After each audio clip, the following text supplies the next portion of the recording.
My name is Doug Parker, host of the Cruise Radio Podcast, and this is a tour of MSC Meravia.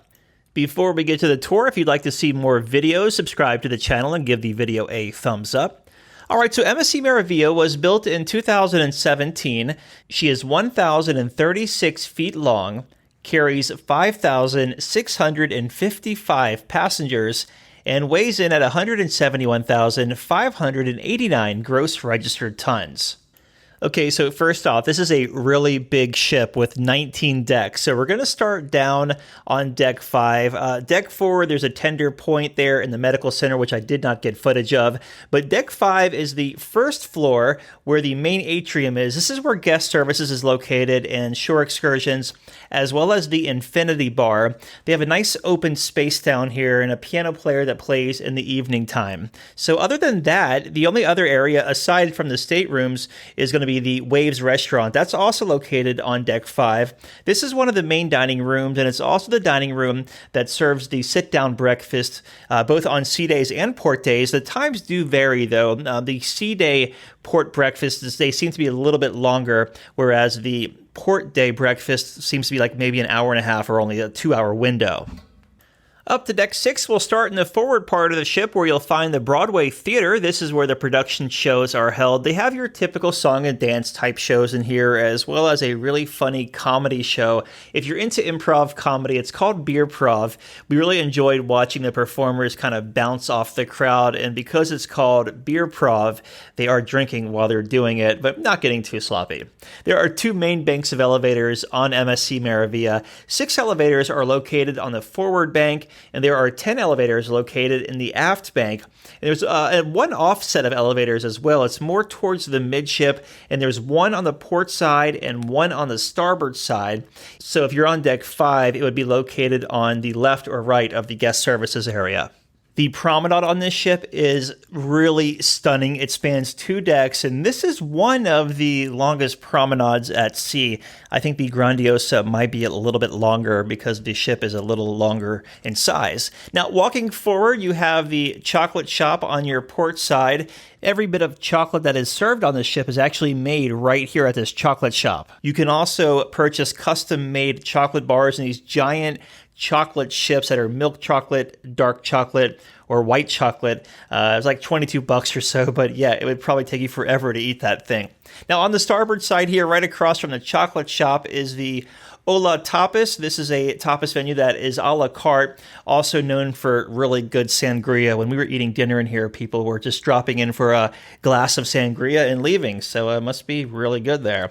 Just forward of Hola Tapas is going to be the Shore Excursions desk and then the gelato shop. Basically, there are a couple of eateries on this deck, but it's mostly shops. Like you can buy jewelry and perfume and stuff located on deck 6. If you keep walking forward, though, you're going to go right into the main atrium, which again is totally stunning. This is a wide open space that has a logo shop. It has the photo gallery. The Edge cocktail bar is just opposite of the photo gallery. And then if you keep walking back, you'll come to the main dining rooms. Now, there are 4 main dining rooms on this ship. 3 of them are located right here on deck 6. And then there's the one we just spoke about a couple of moments ago called Waves, located 1 deck below on deck 5. The way the dining rooms are set up, there's going to be a dining room on your port side, a dining room on your starboard side, then you walk back through this really cool wine bottle display, and it takes you to the Panorama restaurant. That's on the very back of the ship, and that's the one where if you want those sunset views, you could sit at a table against some big windows and watch the sunset here from this aft dining room. Up to deck number 7, starting in the back of the ship where the Cirque shows are performed. This is going to be the Carousel Lounge. Now, this has an in-the-round setup. So for the Cirque show, you can do dinner and a show, but you're not going to be as close to the stage because the tables are further back from the stage in the round. Or you can do a cocktail and a Cirque ticket. I believe it was $18 at the time of recording, that you get a free cocktail in the show and you get an assigned seat there as well. For the Cirque show, though, you'll want to book your tickets quick because they do sell out. We learned that the hard way. Now, the casino is really stunning with really popping reds in here. Right in the middle of the casino, there's a big round bar with gaming on both sides. Mostly, you'll find dealers at these tables. and only one virtual game, I think it was roulette, that we saw in here. Everything else was just slot machines and tables where dealers were sitting behind, so that was nice to see. Not everyone's going digital these days. Now, walking out of the casino and walking forward, you'll come to the Champagne Bar. This bar is on both the port and starboard side. This is the second level of the promenade as well, so you're looking down onto deck 6 when you're up here. Now, on the port side, there is the Butcher's Cut Steakhouse. They serve both brunch in here on sea days as well as dinner every night. Now, you could order off the dinner menu for brunch, but there is not a specific lunch menu. There's the brunch menu, and then there's the dinner menu, nothing in between. So you'll be paying dinner prices if you want to order a steak at lunchtime. Past the Butcher's Cut Steakhouse is the TV and studio bar. This one really wasn't utilized a lot on our sailing. We did see karaoke in here a couple of times, but other than that, it pretty much sat empty. I'm sure things are done in here in different types of programming on longer cruises, but we were only on there for 4 nights. Keep walking back and you'll eventually walk into the Aurora Spa. More on that in a moment, though. As we continue our circle, come to the British Pub. A lot of good food and drinks in here and some draft beers on tap. And a limited menu in here for ordering food. It's on a 4-fee basis, so like 3 or 4 items on the menu, not a lot. Up next is the Sushi and Teppanyaki menu. The sushi bar serves up handmade rolls that are created right in front of you by the chefs. And then the Teppanyaki is a set 7-course experience with the prices that vary depending on what you order. So chicken could be cheaper than steak or the shrimp, veggies is the cheapest, etc. Now, if you keep walking back, you'll head to the other side of the Champagne Bar. The bar itself is set up on the port side, but a big open space here. Also, this space is also utilized for photos on formal night. Decks 8, 9, 10, 11, 12, 13, and 14 are all stateroom decks. There's a nice mix of interior staterooms, ocean view rooms, balcony staterooms, and suites on these decks. One thing I didn't realize is that this ship has about 200 more staterooms than MSC Seaside. I always thought that Seaside was bigger, but I was wrong, according to the housekeeping manager. And that takes us up to the pool deck. Deck number 15, starting forward, is a 2-deck solarium that has a nice-sized pool and some hot tubs in here, and a bar also located, so you don't have to wander too far for a drink. Just a really nice, chill, open area in here and not too loud. Now, outside of the pool deck, this ship has what could be one of the largest pools at sea.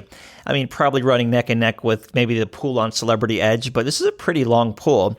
There are plenty of loungers out here with spaces to lay both on this deck and then the deck above us. There's a bar out here called the Atmosphere Bar, along with a stage and a giant screen where movies are shown, under the stars at nighttime. Deck 15 aft is the Marketplace Buffet. This is your typical cruise line buffet with different stations lining both the port and starboard side. One thing they have in here, though, is really good pizza. Being an Italian cruise line and all that, you have to try the pizza if you sail on Meraviglia. And that pizza station will be the first thing that you come to when you walk inside the marketplace here.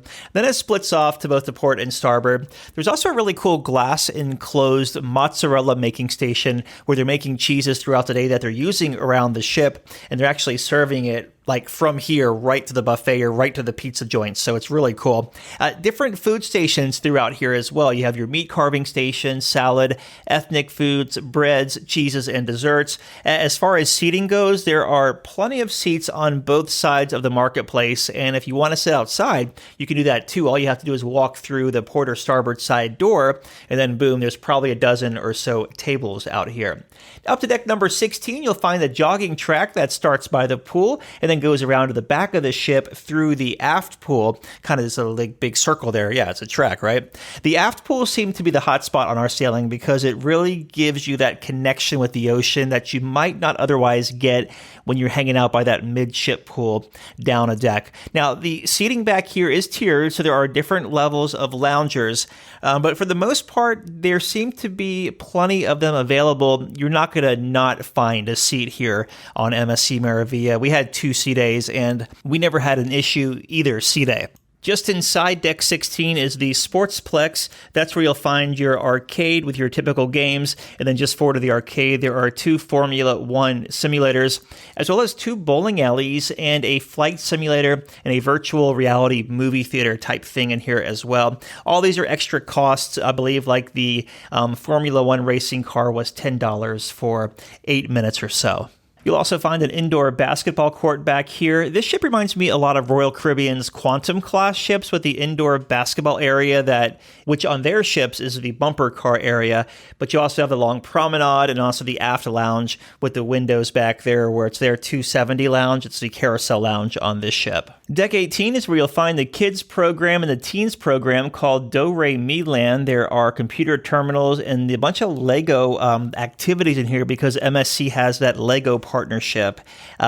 Also for the older kids, there's a teens club in here as well as little rooms to play in if you have a toddler and you want to take him or her to play for a little while during a sea day or while you're docked in port. Just ahead of the kids space is the Sky Lounge. This area overlooks the pool deck and has stunning views, a great place to watch a sunrise or sunset. I sat up here while I was working one morning and watched the sunrise in the Caribbean Sea. Just amazing. They have a full service bar up here and coffee machines. And if you're a reader, this is the perfect place to escape the heat outside. Deck number 19 is where you'll find the Polar Aqua Park. It's on the back of the ship, and there are 3 slides back here, a ropes course, a splash area for the kids, and yes, more loungers. I know I said it earlier, but a lot of space is dedicated to sunning and loungers on this ship. The last part of the ship is the Yacht Club. This is an exclusive area on MSC ships. It's basically that ship within a ship concept. If you're familiar with Norwegian Cruise Line's The Haven area, these 2 spots are closely related. There's a private pool area just for the Yacht Club guests that is located all the way forward. And if you consider the limited amount of Yacht Club cabins, this is a really big space by the pool. Guests also have access to private cabanas out here that are really tricked out. And there's also a restaurant so guests can dine up here if they want to. I mean, really, if you didn't want to leave this area the whole cruise, you really wouldn't have to because all your needs are up here with the exception of like the shows and the casino and all that. But I mean, if you're just a chill person who isn't into that, you could actually just hang out up here all cruise if you wanted to. And finally, there's a lounge with great views up here. Overlooks the bow of the ship. A full service bar and snacks throughout the day are also served here. And that will about do it for our tour of MSC Meravia. This is one big ship, 19 decks on here. If you like this video and you want to see more content, subscribe to the channel and give the video a thumbs up. You're the reason why I do make these videos. A couple final thoughts for MSC Meravia. So it's been a little while since I've sailed to MSC because my last experience wasn't good. So I sat a few years out. This is my first sailing in a few years, actually getting on board an MSC ship, and much improved. The food, the customer service, the entertainment, all good. Make sure you check out that LED screen on the ceiling. That thing is wild. And they do different themed nights, so it's like incorporated with the promenade party, but also they do like a scene from Jurassic Park set to a soundtrack. It's a really, really neat experience. Also, check out the Cirque show. One of the best performances at sea to date for me was that Cirque show. My name is Doug Parker. I'm the host of the Cruise Radio Podcast and the Daily Cruise Radio News Briefs. You can hear both of those where you listen to your favorite podcast. Just search Cruise Radio or Cruise Radio News. So what do you think about MSC Meravia? Have you sailed her or are you going to sail her? Let me know in the comments below, and thank you so much for watching.